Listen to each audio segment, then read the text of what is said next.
Hello guys, welcome to my YouTube channel. आज के इस नए वीडियो में हम देखेंगे moment of inertia of a solid sphere about its diameter. जैसा कि होलो स्फीयर का प्रीवियस लेक्चर में हमने देखा था, इस लेक्चर में हम देखेंगे सॉलिड स्फीयर का मोमेंट ऑफ इनर्शिया, वो उसके किसके अबाउट डायमीटर के अबाउट। अब जैसा कि हमने प्रीवियस लेक्चर में हमने डेराइव किया था 2/3 mr², ये हमने देखा था होलो स्फीयर का। होलो स्फीयर के केस में about its diameter, hollow sphere. अब ध्यान से देखिए, हम इसमें देखेंगे जैसा कि मोमेंट ऑफ इनर्शिया जब भी हम निकालते हैं तो एक ही फॉर्मूला हम तब से यूज कर रहे हैं जब से हम बेसिक सा फॉर्मूला है dm/r², एग्जैक्टली वही हम इसमें भी यूज करेंगे। तो क्या dm क्या है? एलिमेंट्री मास, और r क्या है? सेंटर से या उस एक्सिस से, सेंटर से उस एक्सिस का परपेंडिकुलर डिस्टेंस। तो यहाँ पे dm क्या होता है? Elementary mass, elementary mass. ये क्या है? Perpendicular distance, perpendicular distance, perpendicular distance from axis या centre of this sphere, from centre of this sphere, centre of a sphere. अब ध्यान से देखते हैं, मोमेंट ऑफ इनर्शिया निकालेंगे तो पहले हम डीएम निकाल लेते हैं। डीएम मतलब एलिमेंट्री मास। जैसा कि आपको पता है कि इसका मास हम कैपिटल एम ले रहे हैं और इसका रेडियस जो है कैपिटल आर लेके चल रहे हैं। तो अब हम क्या निकालेंगे, जैसा कि मास जो है कैपिटल एम है और रेडियस क्या है? कैपिटल आर है। इसका हम पहले निकालेंगे वॉल्यूम, क्योंकि इसका जो मास है, देखिए जब हम होलो स्फीयर की बात करते थे तो उसमें हम क्या बताए थे? फुटबॉल का केस हम लेते थे। लेकिन जब हम आपको सॉलिड स्फीयर बोलते हैं तो आप क्या, वाटरमेलन का आपको थोड़ा सा इमेज आप समझिए कि वाटरमेलन है, जिसको हिंदी में खरबूजा कहते हैं। उसका हम जब शेप बनाएंगे, मतलब कि उसको हम स्लाइड कट करेंगे। सिंपल सा बात है, आर रेडियस पे जब हम उसको स्लाइड कट करेंगे तो क्या होगा? आर मतलब सेंटर से आर डिस्टेंस पे उसका हम क्या लेंगे? एक एलिमेंट लेंगे और उस एलिमेंट को लास्ट में हम सारे को इंटीग्रेट कर लेते हैं। एक एलिमेंट लेके लास्ट में हम सारे को इंटीग्रेट करते हैं। तो क्या होता है? फुटबॉल में जो मास होता है वो उसके आउटर सरफेस पे होता है, इसलिए वहां पे हम एरिया ले रहे थे। लेकिन इसमें टोटल इसका जो मास होता है इंटायर वॉल्यूम में डिस्ट्रीब्यूटेड होता है। सो इस केस में हम क्या लेंगे? वॉल्यूम लेंगे। आप समझिए कि ये जो है सॉलिड स्फीयर जो है वाटरमेलन का, आप समझ सकते हैं वाटरमेलन है, खरबूजा है। अब इसको इस टाइप से आर डिस्टेंस पे हम क्या, इसका सॉलिड इस टाइप से हम इसका एलिमेंट लेंगे। अब एलिमेंट लेंगे तो देखिए आप इस तरीके से, इस टाइप से आप समझ सकते हैं कि इस टाइप से शेप है इसका। This is not a circle, it is a sphere. So you think imagine just like that, watermelon। अब इसमें हम क्या किए? डीएम मास लिए, तो टोटल वॉल्यूम इसका क्या हो जाएगा? इसका टोटल वॉल्यूम, स्फीयर का टोटल वॉल्यूम होता है 4/3 पाई आर क्यूब।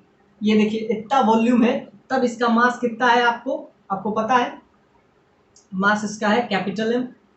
अब ध्यान से देखते हैं, इस एलिमेंट्री पार्ट को हम थोड़ा सा जूम करके आपको इस टाइप से दिखाते हैं। वाटरमेलन से समझिए कि वाटरमेलन है, इस टाइप से इसका विजुअलाइज कीजिए। It is not a football, it is watermelon. मतलब इसमें जो मास है इंटायर वॉल्यूम में डिस्ट्रीब्यूटेड है। तो अब इसमें हम क्या लेंगे? अब इसका हम थोड़ा सा पार्टिकल, इसका हम क्या लेंगे? एलिमेंट लेंगे इस टाइप से। समझिए कि सेंटर से कितना डिस्टेंस पे है? ये आर डिस्टेंस पे है। ये आपका क्या है? ये आपका है डी आर। ये आर डिस्टेंस पे है, ये आपका है, इसका जो थिकनेस है वो क्या है? डी आर है। अब ध्यान से देखते हैं, अब क्या होगा? एलिमेंट ले लिए। अब इसका वॉल्यूम निकालते हैं। देखिए जब इसका हम वॉल्यूम निकालेंगे तो क्या होगा, ये एक स्फीयर टाइप है, इसका जब आप वॉल्यूम निकालिएगा तो 4 pi are square D are इस कर्व सरफेस का होगा। हम क्या एकदम छोटा सा एलिमेंट, जब भी हम एलिमेंट ले रहे हैं तो क्या एकदम इसका एकदम छोटा सा एलिमेंट ले रहे हैं, जब छोटा सा एलिमेंट ले रहे हैं तो इसका वॉल्यूम क्या हो जाएगा 4 पाई स्क्वायर, मतलब सर्कुलर एरिया निकालते हैं, सर्कुलर एरिया हो जाता है 4 पाई स्क्वायर। इसका थिकनेस क्या है, इसका थिकनेस जो है डी आर थिकनेस है। तो आप ऐसा समझ सकते हैं, let be an element mass, element mass, that is dm, which is r distance, which is r distance from center, which is r distance from center, and whose thickness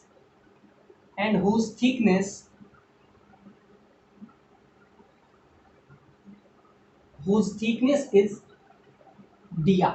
इसका जो thickness होगा वो dr होगा। अब इसका जब volume निकालेंगे तो 4 pi are square into D r होगा। तो यहाँ से अब हम इसका मास निकाल लेंगे। देखिए इतना जब वॉल्यूम होता है तब मास कैपिटल एम है, जब 1 यूनिट वॉल्यूम होगा तो m/4 पाई r³/3 हो जाएगा। एग्जैक्टली जब वॉल्यूम इसका होगा, इसको एलिमेंट्री पार्टिकल कहते हैं। अब इसका जब वॉल्यूम हम निकालेंगे तो क्या हो जाएगा, कर्व सरफेस का एरिया क्या है 4 pi are square into its thickness.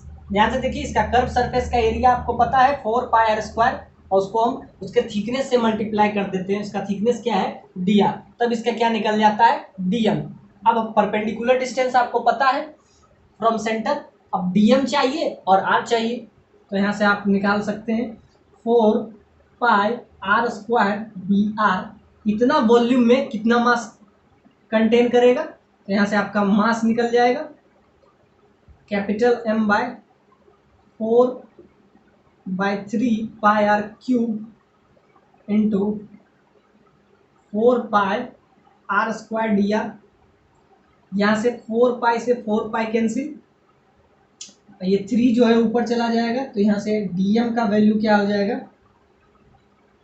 3 capital M, और यहाँ से क्या हो जाएगा, यहाँ पे आपका हो जाएगा r³, और यहाँ पे हो जाएगा R square into D R. ये आपका आ गया dm आपको पता है, r पता है। अब क्या करेंगे, सिंपली आप कर देंगे, आप इंटीग्रेट कर देंगे, सिंपल सा बात है।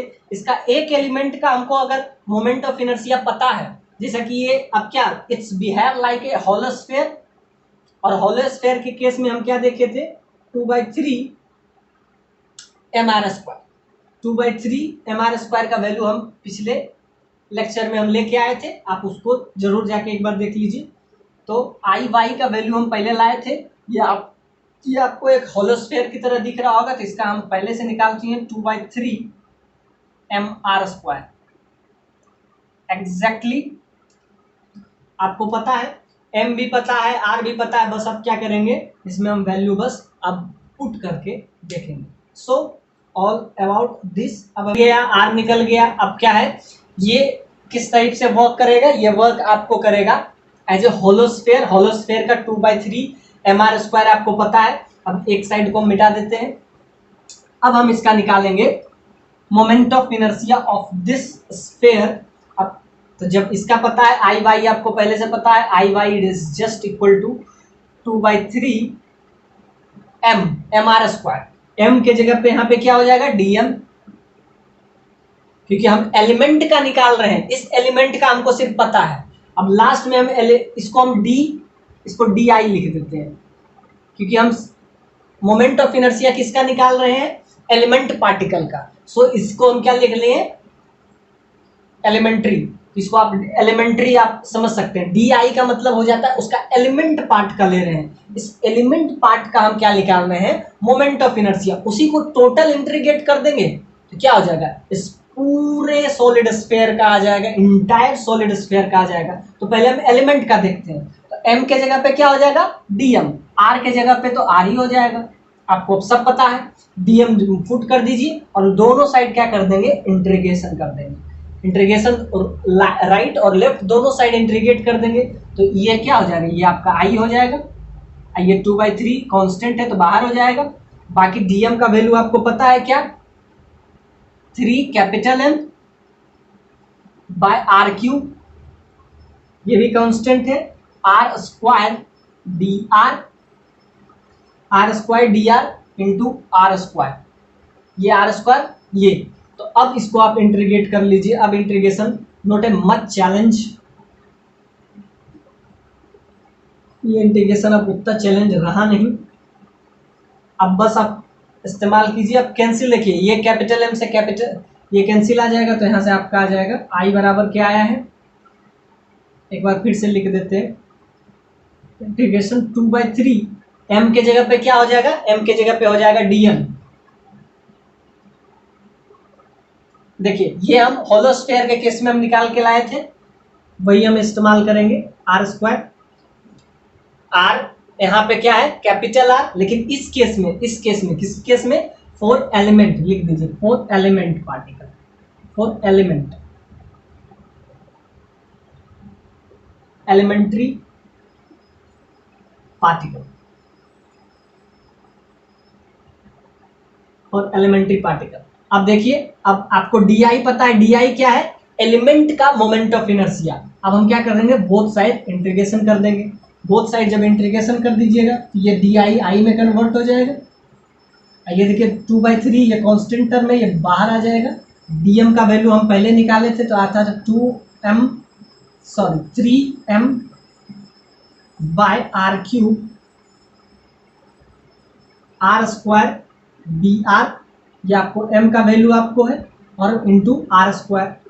तो देखिए जो कांस्टेंट टर्म है वो बाहर आ जाएगा, तो क्या हो जाएगा, ये देखिए ये 3 से ये 3 कैंसिल, तो यहाँ पे बच जाएगा आर क्यूब, और बाकी क्या हो जाएगा R square into R square, that is R के पावर 4 डी आर। अब ध्यान से देखिए, अब इसमें लिमिट लगाएंगे। अब इंटीग्रेशन है तो ये डिफिनिट इंटीग्रेशन का यूज। अब लिमिट क्या होगा, अब आर का मैक्सिमम वैल्यू क्या हो सकता है, आर का मैक्सिमम वैल्यू। अब ध्यान से देखिए, ये एलिमेंट छोटा भी हो सकता है, बड़ा भी हो सकता है, बहुत बड़ा भी हो सकता है। तो मैक्सिमम वैल्यू इस आर का कैपिटल आर हो सकता है, और मिनिमम क्या हो सकता है, मिनिमम ये और छोटा लास्ट में 0 हो सकता है। तो मिनिमम वैल्यू इस आर का 0 होगा, और मैक्सिमम वैल्यू ये बढ़ते लास्ट में इस पॉइंट पे पहुंच जाएगा, यानी कि ये इसके आउटर सरफेस तक पहुंच जाएगा। और सबसे छोटा यानी इस पॉइंट पे भी तो एक रेडियस बन सकता है, जिसका रेडियस का वैल्यू 0 हो जाएगा। तो मिनिमम वैल्यू 0, मैक्सिमम आर। अब कुछ बचा नहीं है, अब सिंप्लीफाई कर लीजिए, 2 बाय आर क्यूब, यहाँ पे क्या हो जाएगा आर का पावर 5/5, 0 से आर। अब जब यहाँ से आप पुट कीजिएगा तो यहाँ से आ जाएगा 2/5 constant term M R square. देखिए आर के पावर 5, आर क्यूब कैंसिल हो जाके आर स्क्वायर बच जाएगा लास्ट में।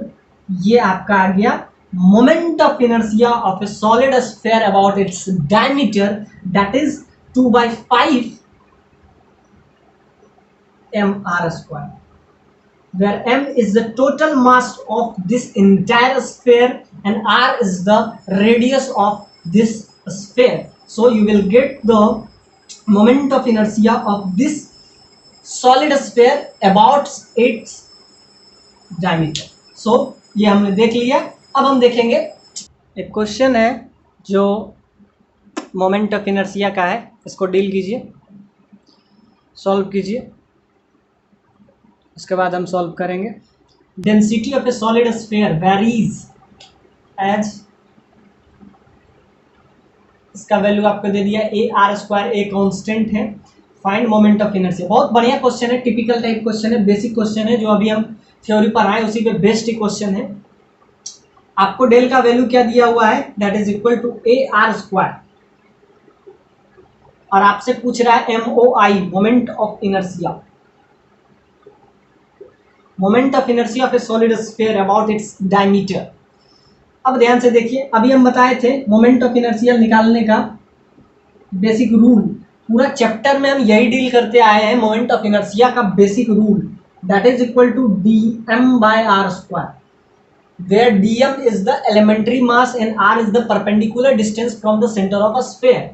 हम अभी तक यही बता रहे थे, dm into r², where dm is the elementary mass,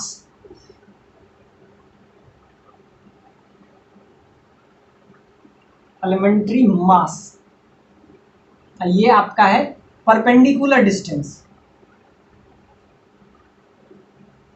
perpendicular distance from the center of a sphere,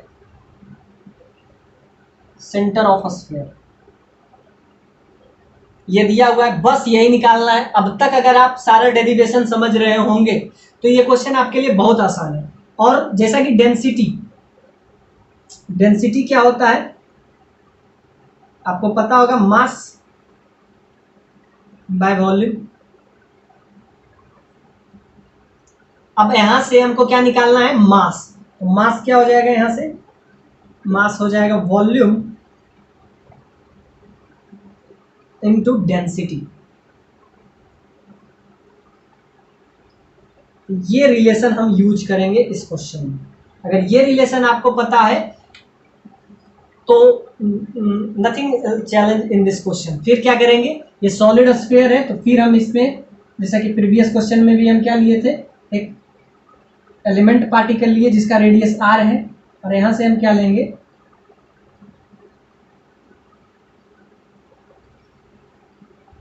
ये आपका हो जाएगा इसका थिकनेस, वही जो प्रीवियस क्वेश्चन में हम किए, इसका एक एलिमेंट लेंगे जो कि सेंटर ऑफ स्फीयर से r डिस्टेंस पे हो और उसका थिकनेस क्या हो, dr हो। अब हम क्या निकालेंगे, dm, dm का वैल्यू क्या हो जाएगा, mass into volume, density, density क्या है, density into rho into volume. Volume क्या होगा, इसका वॉल्यूम अभी हम बताए थे, volume of this sphere that is equal to, curve surface का एरिया क्या होता है, कर्व सरफेस का एरिया होता है 4πr² इस सेंस में, और इसका थिकनेस क्या है, इसका थिकनेस है dr। तो ये आपका हो जाएगा volume of this elementary part, जो कि हम प्रीवियस क्वेश्चन में भी बताए थे, वही हम यूज करेंगे। ये आपका वॉल्यूम है। अब हम इसको ज्यादा नहीं एक्सप्लेन करेंगे। वॉल्यूम क्या होता है, इसके कर्व सरफेस और उसके थिकनेस, दो डायमेंशन में, तीन डायमेंशन मिलता है तो वॉल्यूम होता है। दो डायमेंशन यहाँ से, ये r² दो डायमेंशन, एक उसका थिकनेस से तीन डायमेंशन, तो वॉल्यूम आ गया। अब ध्यान से देखते हैं, वॉल्यूम आपको पता है, डेंसिटी आप वॉल्यूम से मल्टीप्लाई कर दीजिए, that is equal to 4πr² dr। और डेंसिटी का वैल्यू क्या दिया हुआ क्वेश्चन में, a r², तो ये हो जाएगा 4πr² इंटू dr। ये आपका आ गया dm का value, this it's value is dm, यानी कि एलिमेंट्री मास आपको पता चल गया, परपेंडिकुलर डिस्टेंस आपको पहले से पता है r, तो आप क्या कर लीजिएगा, अब आप डायरेक्ट आप MOI निकाल लीजिए, moment of inertia of this sphere क्या होता है, dm/r²। dm का वैल्यू आप पुट कर दीजिए, क्या है, a r² 4πr² into dr। ये आपका है, इतना वैल्यू क्या है, dm इंटू r², r का r²। तो यहां से आपका आ जाएगा MOI का value, moment of inertia of solid sphere of this sphere that is equal to a, constant term है, बाहर आ जाएगा। अब ध्यान से देखिए, इसका इंटीग्रेशन का लिमिट क्या होगा, वही जो प्रीवियस क्वेश्चन में हम किए, मिनिमम ये 0 हो सकता है, यानी कि सबसे कम 0, और मैक्सिमम क्या हो सकता है, कैपिटल R। सो मिनिमम 0 और maximum capital R, minimum 0 maximum capital R। बस अब आपके पास कुछ नहीं रहा है, 4π ये कांस्टेंट टर्म है, और यहाँ से आ जाएगा r², तो r के पावर 4 इंटू ये, तो यहाँ से आ जाएगा r के पावर 6dr। अब इंटीग्रेशन तो आपको पता ही होगा, जो कांस्टेंट टर्म है वो बाहर आ जाएगा 4 पाई इंटू कैपिटल ए, ये बाहर हो जाएगा। इंटीग्रेशन का लिमिट क्या है, 0 से r, यानी कि ये जो एलिमेंट्री पार्टिकल है मिनिमम वैल्यू इसका 0 हो सकता है, मतलब जब ये इस पॉइंट पे ही आ जाए, मतलब ये पूरा का पूरा क्या कोलैप्स कर जाए, कोलैप्स करे और एक बार ये एक्सटेंड करते करते करते करते लास्ट में ये क्या हो जाता है, लास्ट में इसका वैल्यू क्या हो जाएगा, स्फीयर के बराबर ही आ जाए, ये आपका कैपिटल आर के बराबर हो जाएगा। तो maximum value capital R, minimum value 0। अब यहाँ से आप बस कांस्टेंट टर्म है तो कांस्टेंट टर्म को बाहर कर लिए, यहाँ आ गया आर के पावर 6dr। अब आपको इंटीग्रेशन तो पता ही होगा, आर का पावर 7/7, 0 से r, और आपको 4 पाई ए का वैल्यू दिया हुआ है। अब यहां से आपका क्या आ जाएगा, 4 पाई ए आर का पावर 7/7, ये आपका आ गया वैल्यू। 6 से एक पावर बढ़ के एक पावर घट गया, ये आपका आ गया मोमेंट ऑफ इनर्शिया। आगे आपका आंसर ये, और हाँ 2/5 मल्टीप्लाई करते जाइएगा, 2/5, क्योंकि अभी हम प्रूव किए थे सॉलिड स्फीयर का 2/5 mr²। m तो स्मॉल m, 2/5 यहाँ से मल्टीप्लाई करते जाइएगा, लास्ट में कुछ भी आए इसमें हम 2/5 से मल्टीप्लाई कर देंगे। तो ये आपका आ गया आंसर, आंसर जो भी आया ये आपका आंसर हो गया। आंसर आपका आ जाएगा क्या, आंसर आपका आ जाएगा, क्योंकि अभी हम प्रूव किए थे 2/5 mr², तो 2/5 नीचे से छोड़ दिए थे तो यहाँ पे ऐड कर दिए, तो यहाँ से आ गया आपका 4 से मल्टीप्लाई कीजिएगा तो आ जाएगा 8 पाई/5 ए आर का पावर 7/7, ये आपका आ गया MOI, मोमेंट ऑफ इनर्शिया का वैल्यू आपका आ गया 8 पाई/5 ए आर का power 7/7। Moment of inertia of a hollow cylinder passing through its centre and perpendicular to its plane. अब हम एक हॉलो सिलेंडर बनाएंगे, उसका मोमेंट ऑफ इनर्शिया निकालेंगे, और वो भी perpendicular to its plane and passing through its centre.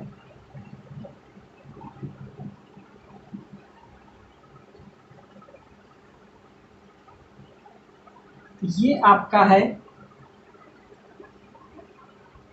I x axis पे, ये आपका है आई वाई, और हमको किसके अबाउट निकालना है, परपेंडिकुलर टू इट्स प्लेन। अब जैसा कि आपको पता है कि जब से हम डेरिवेशन शुरू किए हैं, मोमेंट ऑफ इनर्शिया का एक ही फॉर्मूला हम यूज किए हैं, dm/r²। सारा का निकाले, सॉलिड का निकाले तो सॉलिड स्फीयर का आया 2/5 mr², हॉलो का निकाले 2/3 mr²। सारा का आप याद रखिए। और ऐसे ही हम बताए थे एक बार डिस्क का और रिंग का। रिंग का आया था आपका, रिंग का आया था mr², और यही हम डिस्क का बताए थे, इसका पूरा बाय डेरिवेशन हम प्रूफ भी किए थे, इसका आया था mr²/2। एग्जैक्टली हॉलो और सॉलिड में हम प्रूफ नहीं बताएंगे, एज ए रेफरेंस हम रिंग लेंगे और डिस्क। अब ध्यान से देखिए, अगर ये हॉलो स्फीयर होगा, if it is a hollow sphere and passing through its centre and perpendicular to its plane, इस प्लेन के perpendicular, that is Z axis, X axis ये हुआ, वाई एक्सिस ये हुआ, और Z axis this is the direction, tip, इस marker का tip का जो डायरेक्शन है, यानी कि इसके परपेंडिकुलर, या तो टुवार्ड्स द इनसाइड या आउटसाइड दिस बोर्ड। अब हमको निकालना है, जैसा कि अब इसको हम पार्ट वाइज में अगर हम इसको थोड़ा सा कट करते हैं तो ये कुछ ऐसा निकलेगा। तो ये कैसा निकलेगा, एक्चुअली में इसका सब सारा पार्ट कीजिएगा तो हर पार्ट से आपको एक ना एक रिंग मिलेगा। ये भी रिंग स्ट्रक्चर, ये भी रिंग स्ट्रक्चर, फिर निकालिएगा तो कोई ना कोई रिंग निकलेगा। सो ये जो हॉलो सिलेंडर है ये कुछ भी नहीं है, ये बहुत सारा रिंग के वजह से बना हुआ है।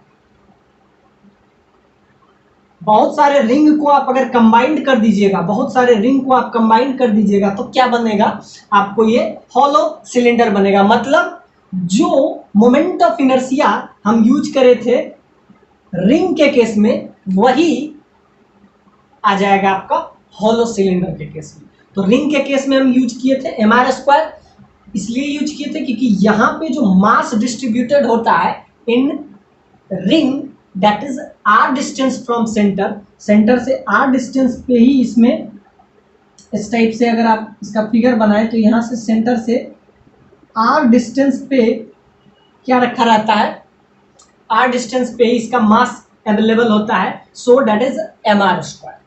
सो जो हम रिंग, बहुत सारे रिंग, इसका अगर कट एक भी आप पॉइंट इसका कट कीजिएगा तो क्या आएगा, बहुत सारा रिंग आएगा। रिंग को ही अगर आप सारा को जोड़ दीजिएगा तो वो क्या बन जाता है, hollow cylinder. So moment of inertia of a ring, moment of inertia of ring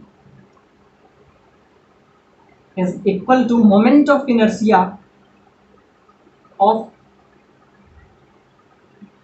hollow cylinder.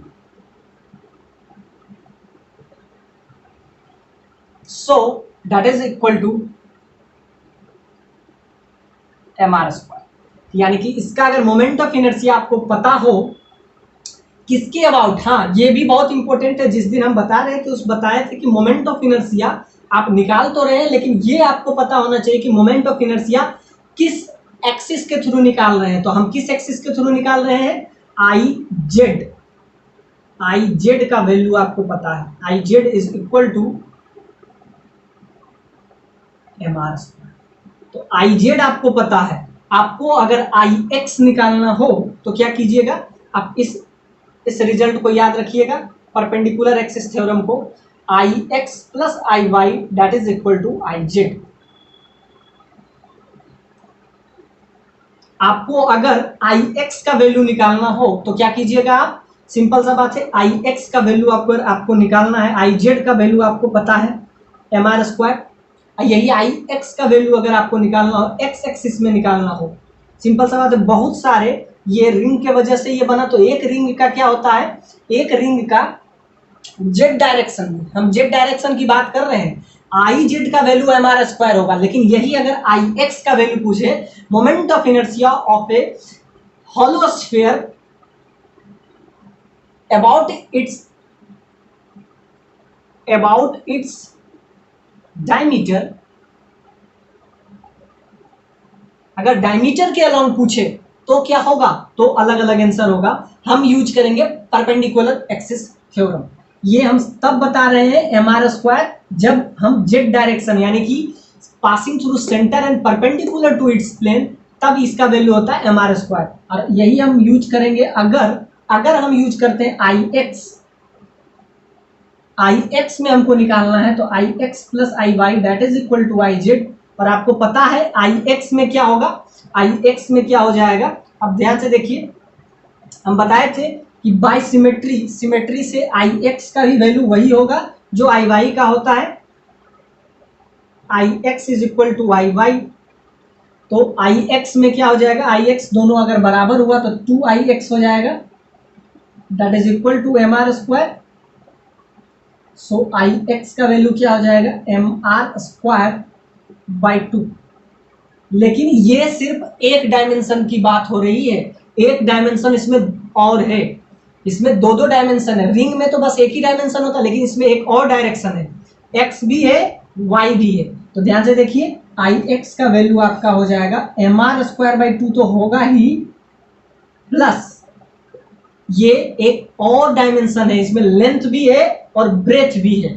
तो ये लेंथ के अलोंग आया, ब्रेथ के अलोंग हो जाएगा ml²/12। एल क्या हो जाएगा, एल इसका लेंथ हो जाएगा, आर क्या है, रेडियस है। ये आप हमेशा याद रखेंगे, ये आर है इसका रेडियस, एल क्या है इसका लेंथ।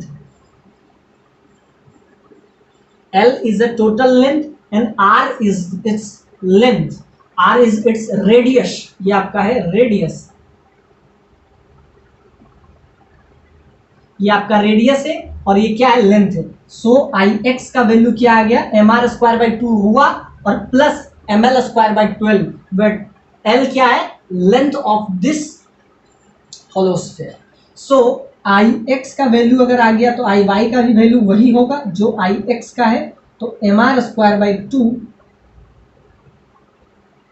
और इसमें भी लेंथ वही हो जाएगा, लेंथ के केस में यही हो गया M L square by 12।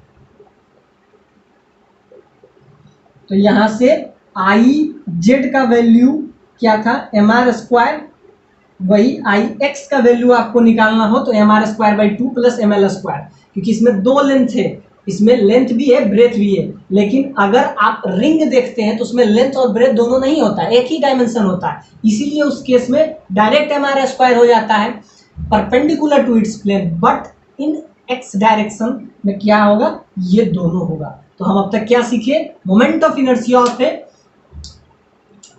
Hollow sphere about it's, ये है आपका परपेंडिकुलर टू इट्स प्लेन, और ये है अबाउट डायमीटर, ये हम अब तक क्या निकाल रहे थे अबाउट इट्स डायमीटर। डायमीटर के अलोंग पूछे तो आप क्या बताइएगा, आई एक्स और आई वाई का वैल्यू जो आया वो आया डायमीटर के अलोंग, और अगर आप परपेंडिकुलर टू इट्स प्लेन है तो डायरेक्ट आप सिर्फ एम आर स्क्वायर याद रखेंगे। सो क्योंकि ये रिंग से फॉर्म है, आगे हम इसका देखेंगे, यही अगर अबाउट इट्स डायमीटर पूछे तो ये वैल्यू आप याद रखिए। सो डायमीटर पूछे या परपेंडिकुलर, हम सारा देख लिए, ये परपेंडिकुलर एक्सिस थ्योरम है, इसको कहते हैं परपेंडिकुलर एक्सिस थ्योरम, ये हम जब मोमेंट ऑफ इनर्शिया शुरू किए थे तो उसी में हम बताए थे। तो ये हम सारे का देख लिए।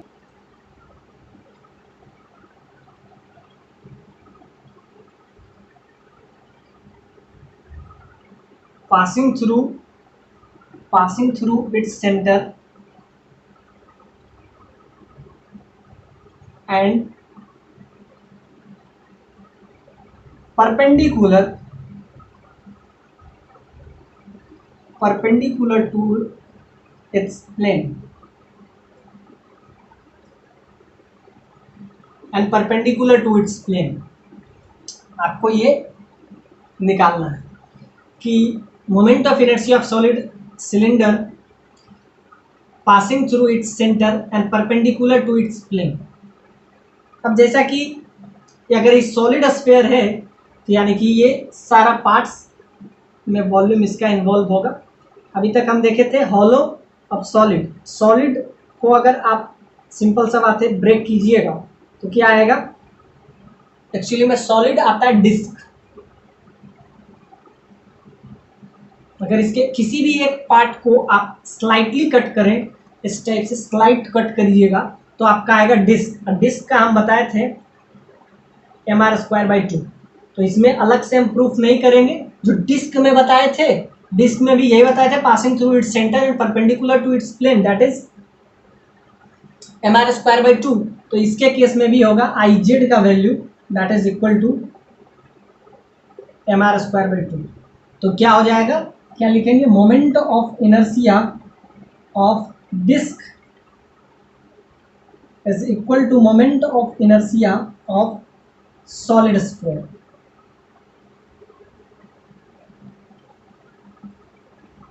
Moment of inertia of a solid sphere, दोनों आपस में क्या हो जाएगा, बराबर हो जाएगा।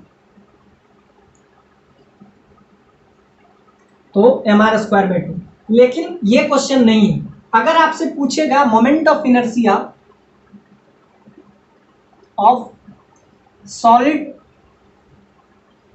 सिलेंडर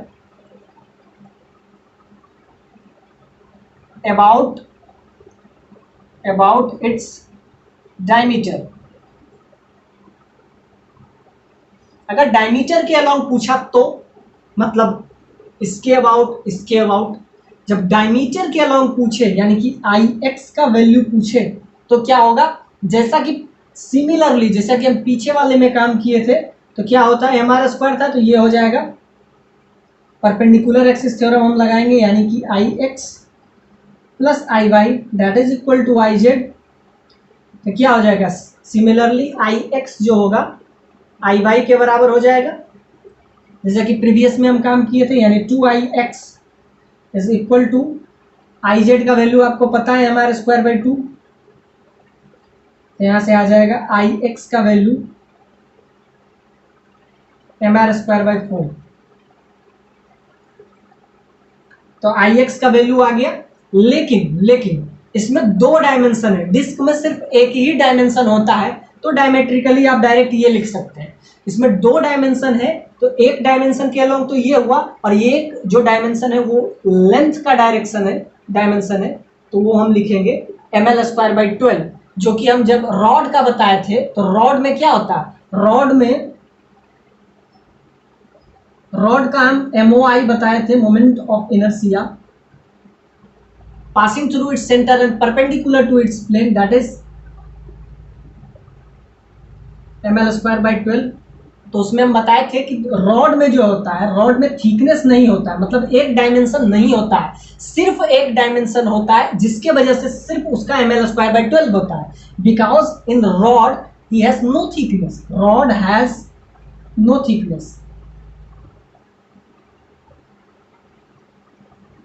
मतलब रॉड के अंदर कोई भी हम लोग उसके अंदर थिकनेस नहीं कंसीडर करते हैं, सो ml स्क्वायर बाई 12। लेकिन इसके अंदर अब लेंथ l आया, तो क्या हुआ, mr square by 4 plus ml square by 12, ये दोनों आप याद रखेंगे। सो आई एक्स भी वही होगा जो आई वाई होगा, सो mr square by 4 plus ml square by 12, ये आपका आ गया आई एक्स का वैल्यू। आई एक्स बोलिए या आई वाई, दोनों सेम आएगा, तो आई एक्स का वैल्यू आप ये समझिए, या आई वाई का वैल्यू, तो इसको आई वाई का वैल्यू आप समझ लीजिए।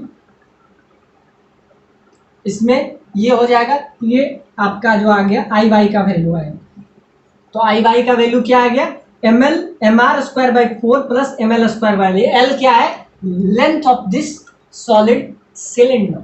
तो हमने इस केस में हमने पूरा देखा, सॉलिड, हॉलो, सारा हम एक एक करके केस देखे। अब जो कुछ बचा होगा तो भी हम देखेंगे, उसके बाद मुझे नहीं लगता है, उसके बाद हम टॉर्क देखेंगे सिलेंडर। अब हम इसके रोटेशन के मेन पार्ट में आएंगे, कंसेप्चुअल पॉइंट में आएंगे, कंजर्वेशन ऑफ मोमेंटम कंजर्वेशन पे आएंगे। सो एक एक करके हम इसका सारे थ्योरी मोमेंट ऑफ इनर्शिया का एक एक डेरिवेशन विद डेरिवेशन हम देखे हैं, एक भी पार्ट हम स्किप नहीं किए।